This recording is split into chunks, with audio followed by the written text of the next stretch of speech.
और क्या करते हैं? बोले तुम ही निवेदित भोजन करही, आपको भोग लगा करके फिर पाते हैं। अर्ध पाक नहीं पाना चाहिए, अर्ध पाक का भोग नहीं लगाना चाहिए। हम लोग प्रमाद करते हैं, थोड़ा भोग लगा दिया, अब गरम गरम बन रहा है, हम लोग गरम गरम खा रहे हैं। ये बहुत अच्छी बात नहीं है। अभी इस दोष का सुधार हम भी नहीं कर पाए हैं, लेकिन ये बात अच्छी नहीं है। उत्तम पक्ष ये है संपूर्ण रसोई भगवान के लिए ही बने, और जब पूरी रसोई बन जाए तो संपूर्ण सामग्री भगवान के सामने धराई जाए, प्रेम से भगवान को पवाया जाए और उसके बाद फिर प्रसाद पाए। ये उत्तम पक्ष है। अभी एक डायरी हम लाए नहीं हैं आज, उसमें स्कंद पुराण पद्म पुराण के कुछ श्लोक लिखे थे, मूल पारायण में आए थे। उसमें लिखा अर्ध पाक भगवान को अर्पित नहीं करना चाहिए, पूरा पाक हो जाए, रसोई पूरी हो जाए, पूरी भोग लगा। और ये पद्धति सबसे उत्तम भोग की पद्धति श्री जगन्नाथपुरी में है। पूरे संसार में जितना अधिक भोग आरोगते हैं हमारे जगन्नाथ महाप्रभु, धरती पर इतना ज्यादा पाने वाला कोई नहीं।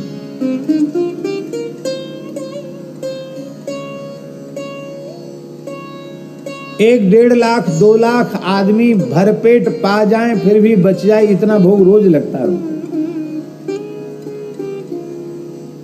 भोग प्रधान ठाकुर हैं जगन्नाथ जी, इतनी रसोई बनती है और पूरी की पूरी रसोई सिद्ध होकर भगवान के सामने आती है। एक कण भी भंडार में नहीं रहता है, सब वहां आता है। भोग मंडप है, उस मंडप में सब सामग्री धरी जाती है और भगवान को। और हमने अनुभव करके देखा, सुनी सुनाई बात आपको नहीं बता रहे हैं। जब भंडार घर से सिद्ध होकर अमनिया वस्तु भोग के लिए आती है तो उसमें कोई गंध नहीं होती, कोई गंध नहीं। और जैसे जगन्नाथ महाप्रभु आरोग लेते हैं फिर पूरा मंदिर सुगंध से गमगमा उठता है। भगवान ने आरोग लिया, इससे दिव्य सुगंध उस पदार्थ में आने लग जाती है। हमने आंखों से अनुभव किया। और भगवान को भोग लगाते हैं तो तुलसी दल पर जल छिड़कते, बड़ा पत्ता होता है, तो हमने ऐसा सुना है, देखा नहीं है कि वो तब तक जल छोड़कर प्रार्थना करते रहते जब तक उन पत्तों में जल के भीतर भगवान जगन्नाथ बलभद्र सुभद्रा जी का प्रतिबिंब न दिखने लग जाए। प्रतिबिंब दिखता तो कहते जगन्नाथ जी अब भोग के लिए तैयार है। ऐसे ही अपने घर में रसोई बने, गरम गरम पाने का अभ्यास नहीं। इतना ही तो होगा कि वो ठंडी हो जाएगी। पदार्थ का स्वाद मत लो, प्रसाद का स्वाद लो। पदार्थ का स्वाद। हमारे खाक चौक में भी महाराज जी बड़ी थोड़ी बनती थी, पर पूरी रसोई बनने के बाद और जब तवा लंगर उतर जाता नीचे, इसके बाद मंदिर में भोग जाता और भोग के बाद सारा मिला दिया जाता। ऐसा नहीं कि थोड़ा थोड़ा, पूरा दाल में दाल, साग में साग, महाप्रसाद में महाप्रसाद, फुल्का में फुल्का। अब महाराज जी कहते खिलाओ इसको, महाप्रसाद को कहते खिलाओ, जैसे बच्चे को खिलाते ऐसे खिलाओ। ठाकुर जी के थाल का महाप्रसाद पूरा नीचे से ऊपर तक मिल जाना चाहिए।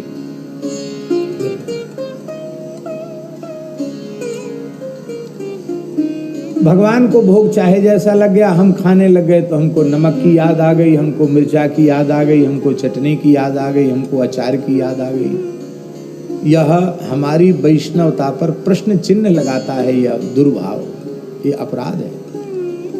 भोग लगने के बाद किसी वस्तु की याद नहीं आनी चाहिए। भगवान के अधरामृत प्रसाद का उसमें अनुसंधान करना चाहिए कि भगवान के ये इतनी मिठास जो आई है, इतना जो स्वाद आ रहा है, इतनी जो सुगंध आ रही है, ये भगवान के अधरामृत के कारण आ रही है।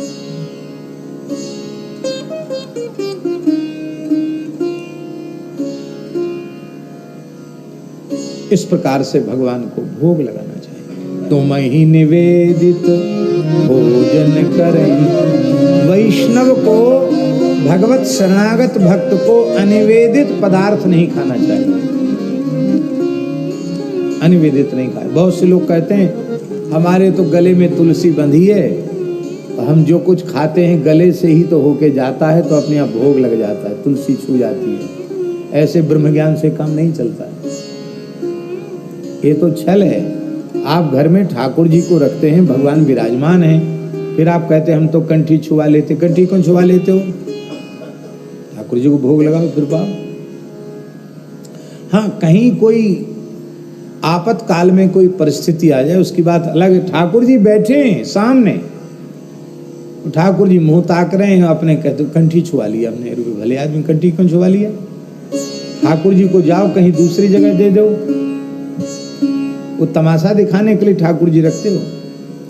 आजकल देखिए, माताएं बहुत बुरा ना माने, आप अपने घर में भगवान की सेवा भी बड़ी मर्यादा से करो। शौचाचार का पूरा ध्यान रखो कि आपके चौके में बनी हुई वस्तु भगवान को भोग लगाने के योग्य है कि नहीं। जूठे सखरे का पूरा विचार रखो।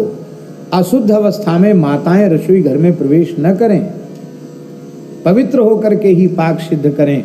जब तक वे अशुद्ध अवस्था में हैं, पुरुष वर्ग पवित्रता से भगवान की रसोई बनावें। आपके घर में कोई चीज खाने योग्य नहीं है, जूठे सखरे का विचार ही नहीं। भगवान भोग लगाएंगे उसको। फिर किसी ब्राह्मण को, किसी संत को आप भिक्षा कराना चाहते हैं, यदि उसका धर्म नष्ट हुआ, उसका शौचाचार नष्ट हुआ, तो उसका दोष तुम्हारे सिर पे जाएगा। इसलिए अपने चौका चूल्हे को पहले पवित्र बनाओ, बढ़िया से रसोई बनाओ, बढ़िया भोग लगाओ भगवान। एक त्योहार आता है, क्या कहते हैं उस त्योहार को? उसमें बासा ही खाया जाता है। क्या कहते हैं? शीतलाष्टमी है। हाँ, शीतला जी का व्रत आता है और उसमें एक दिन पहले रसोई बना ली जाती, उसी से पूजा होती, वही बासा खाया जाता है। ऐसी परंपरा बहुत क्षेत्रों में है। पर हमें अपने बाल्यकाल की स्मृति है कि जहां हमारा जन्म हुआ वहां बासोड़ा वाले दिन भी पूरी रसोई बनती थी। एक दिन पहले बनी हुई का भले ही जो देवी जी की पूजा है वहां भोग लग जाए, लोग खाएं बासी, लेकिन घर में जब ठाकुर जी विराजमान हैं तो आप कहोगे आज बासोड़ा है, आज चूल्हा चलेगा ही नहीं, भगवान को भोग नहीं लगेगा। तो भगवान को ही क्यों रखा अपने यहाँ? आपके लिए नियम है बासोड़ा का कि भगवान के लिए नियम है? भगवान को बासी भोग लगाएंगे?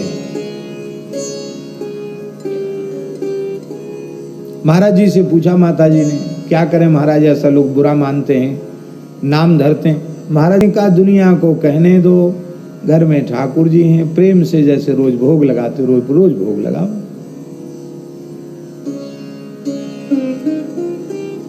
कहने दो, कहने वाले कहते रहेंगे। ठाकुर जी का इसमें किसी व्रत त्योहार या किसी देवता के तिरस्कार की बात नहीं है। तुम ही निवेदित भोजन करें, अनिवेदित पदार्थ नहीं खाना। हम बात करते हैं प्रसाद निष्ठा की, और प्रसाद का स्वाद हम लेते नहीं, हम केवल पदार्थ का स्वाद लेते हैं, प्रसाद का स्वाद नहीं लेते। यह दिव्य प्रसाद प्रिया प्रिय को